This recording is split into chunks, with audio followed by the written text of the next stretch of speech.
Assalamu alaikum. I am your host Abdul Hadi Mayar. Today we have in our studio Mr. Zhao Lilian, the acting ambassador of the People's Republic of China.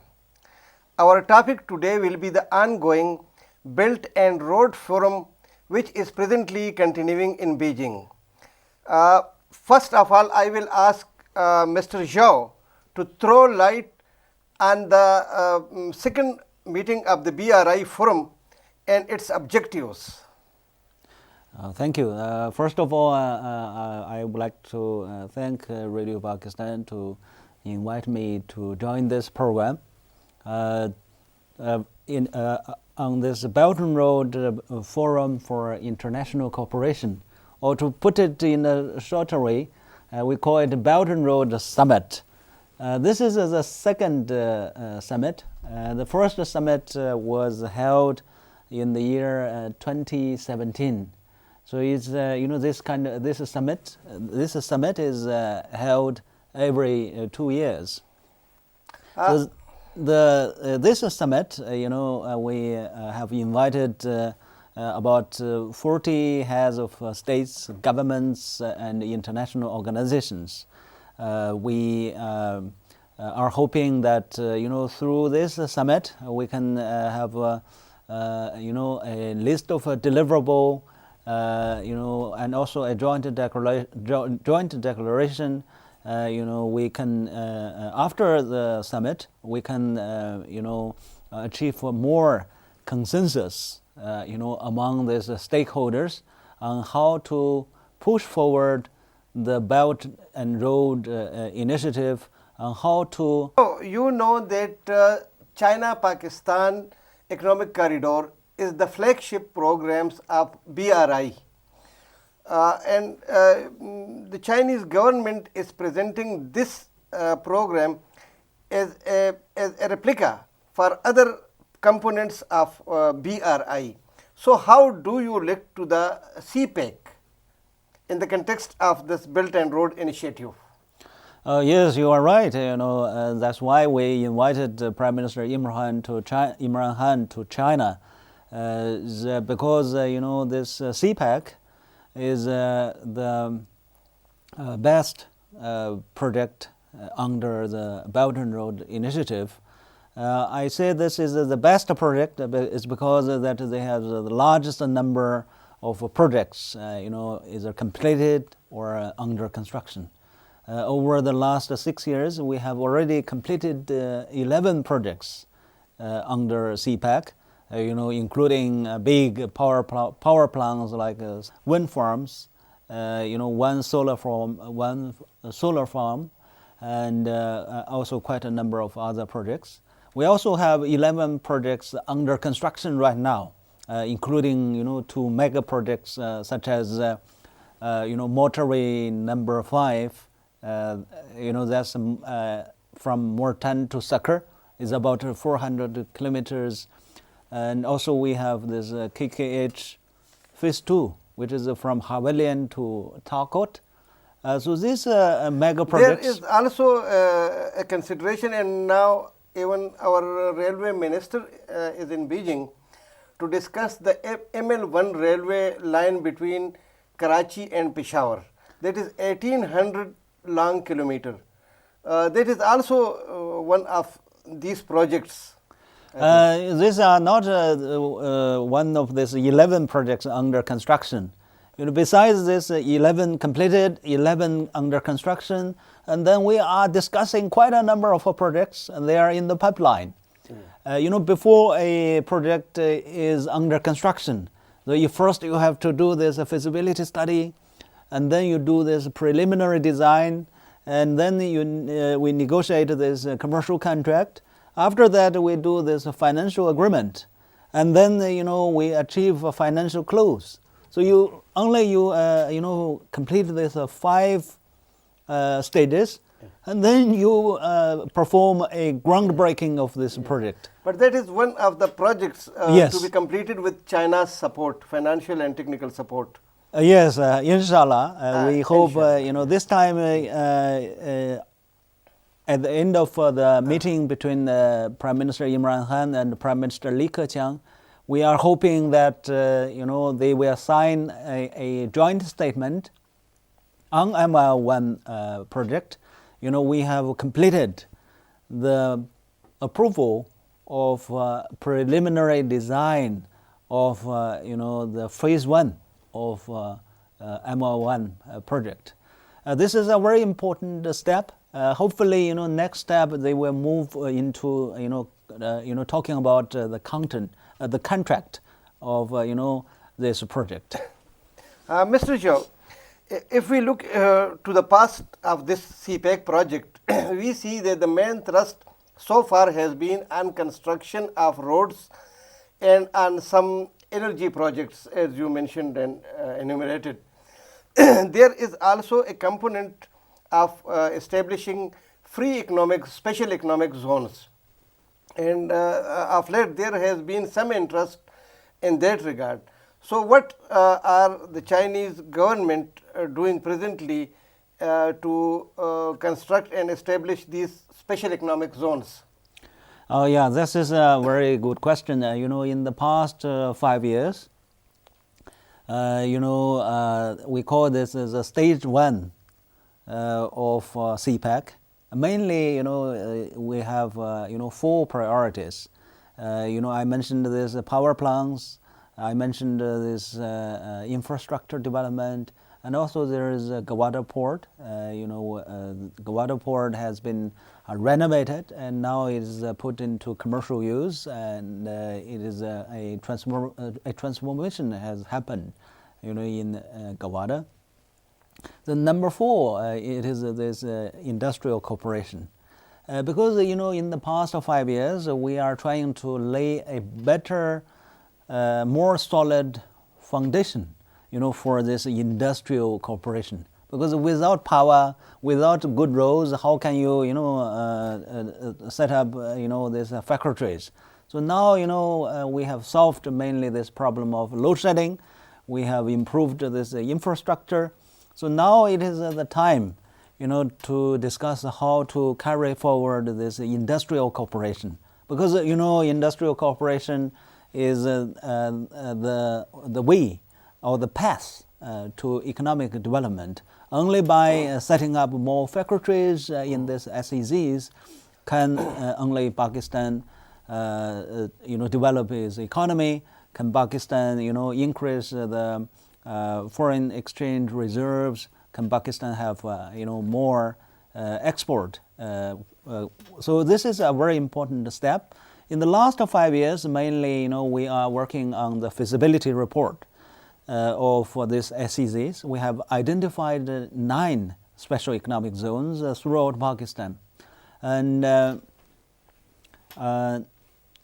after this, taking over of this new government, we are making some new progress in this regard. For example, now we are discussing, this agreement on Rashakai in KP. Yes, yes. So we hope that the 2 ministers will witness the signing of this agreement on Rashakai, and we hope that the groundbreaking of Rashakai Special Economic Zone will be held shortly after the visit of the Prime Minister to China. Your Excellency, there has been some speculation that the number of these special economic zones is being reduced from 9. Is it true? No, that is, I think, a speculation. We agreed on this 9, but some of them are moving faster. Some of them are moving a little bit slow. So, we identified, those 3 SEZs which, moved the fastest. Yes. For example, this Rashakai. For example, this Gawada is not part of this 9. Yes. Is this motorway? M3 in Faisalabad. Yes, yes, yes. This is called Gaidiazam Industry Park. Yes. This is number 2. Number 3, this is Rashakai. This is Dabaiji WG, yes. SEZ in Sindh province. yes, Because these, three, they are moving much faster than other SEZs. If others, for example, there's in Boston, in Balochistan, they are also doing good. If they can, do faster, we can also include them into this package. Yes, Yeah. yes. So these are three SEZs I mentioned. They are prioritized. Yes. Yeah. So if the others they can catch up, we are welcome that. There is no problem. Yes. Mr. Zhao, China and Pakistan have been saying from the very beginning that this CPEC project is only for regional connectivity and regional development. But there have been countries in the region and beyond which are criticizing this project from the very beginning and saying that they are smelling some conspiracy behind this, that this might be some political objectives and some military objectives, maybe strategic objectives. But China and Pakistan has consistently been saying that this is purely for regional development. What is your take on this? Yeah, as the name suggests, this is called the China-Pakistan Economic Corridor. We didn't call it a security corridor or defense corridor. So, these are pure, speculations. And I think between China and Pakistan, we should, be determined, to do our homework well. If we can put our own house into order, if we can implement these projects in a good way, with good quality, ahead of schedule, or at least according to the schedule. So whatever they say, we should not, pay attention to those, criticism. Some people, maybe they are not aware of the facts. Okay, we can clarify those facts. If some people, they have an agenda, whatever you say, they will say they will not agree with you. So you don't care of these people and this criticism. And there is also opening for other countries to join this project. There is no restriction on any country. Yes, of course. We also welcome, this third-party participation into BRI and CPEC. Actually, we have already third-party, participated in CPEC. For example, I always quote this project Karot hydropower station. This is, on the border of Rawalpindi and AJK. 2/3 they are in Rawalpindi, 1/3 of this power station is in AJK. This is, the financing of this hydropower station. 15% of it is from IFC of World Bank, International Financing Corporation. Yes, that is wonderful. Yes, and also this Port Qasim. Yes. This is a joint venture between China and Qatar companies. The Chinese company is holding 51% of the share, and the Qatari company is holding 49% of the share. But the Qatari people, they are not interested in the EPC construction, so they will, we'll pay this amount of investment. Chinese take care of this EPC construction. It shows that CPEC is becoming a more multilateral than bilateral between China and Pakistan, because if World Bank is joining it, Qatar is joining it, so it is becoming a wider international program. Yes, and even the United States, we see that some of the power plants, they use turbines produced by General Electric. This is a U.S. company, although maybe this equipment they are produced in Wuhan in China, but it's an American company. Yes. They are producing in China. Both China and Pakistan have been offering Afghanistan, Iran, other countries of the region, and even India to join these road and belt projects.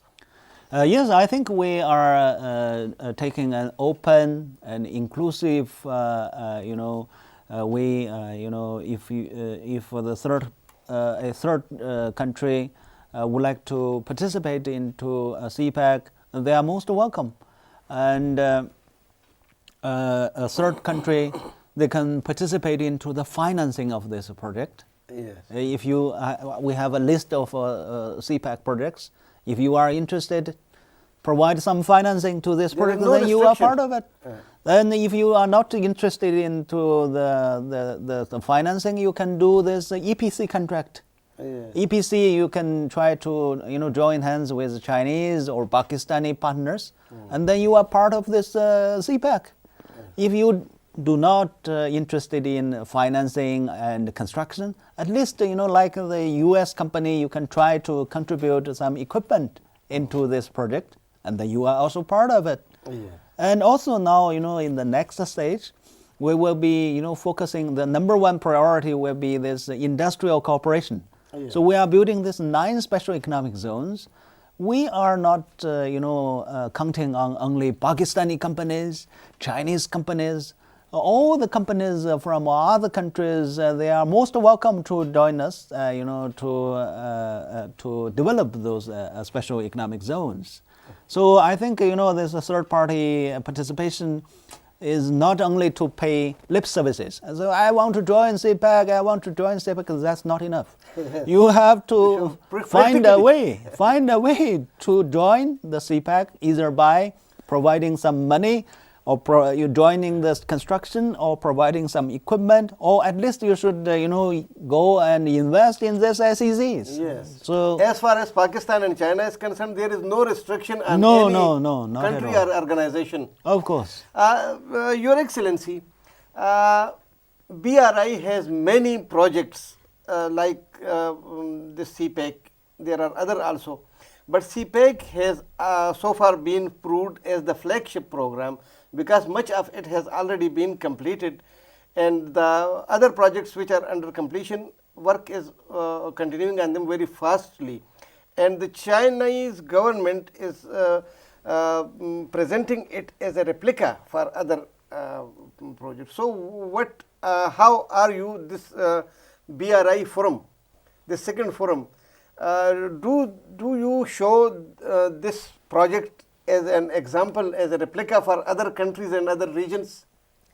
Yes, as I mentioned to you earlier, this CPAC is a flagship project under the Belt and Road Initiative, and this is the best project, and we have the largest number of projects, being constructed, being completed or under construction.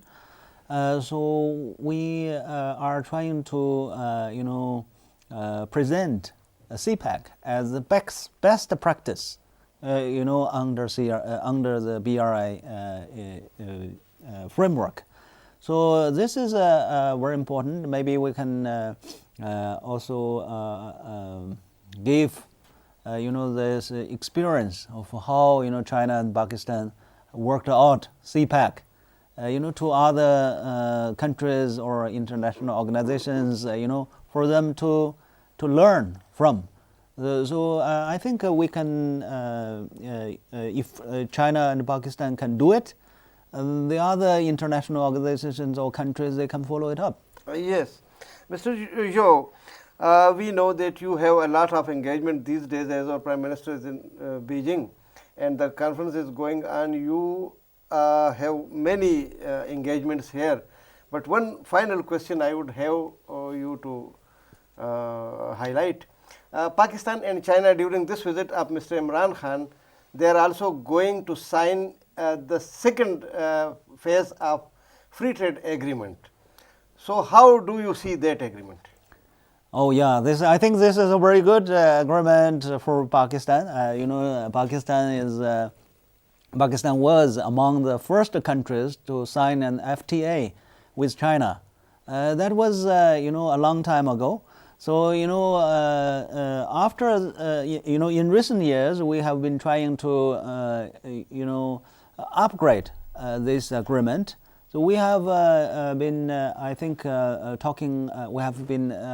This is the last round, is the 11th round of talks, and through this, agreement, this new agreement, the Chinese government is offering 90% of market share of Pakistani good goods into the Chinese market. But we are only asking for 65% of market access to Pakistan at zero tariff rate. So if this 90 and 65%, this is very much in favor of Pakistan, because we came to know that in terms of bilateral trade, Pakistan is the businessmen in Pakistan, they are suffering. They are complaining about this FTA agreement is not in favor of local Pakistan. industry also. Yeah, so I think this is a very good arrangement for Pakistan. We hope. I have read the news. Mr. Razak Dawood, he has made predictions that the Pakistani businessmen will, especially the exporters, they will benefit a lot, from this new upgraded FTA agreement. Yes. Thank you very much, Mr. Zhao Lilian, the acting ambassador of the Republics of China, People's Republic of China. We are very thankful to you for sparing time for us, and we would be happy if we can have you from time to time on other issues as well. Thank you very much. Oh, thank you. It's my great honor. Thank you very much. Thank you.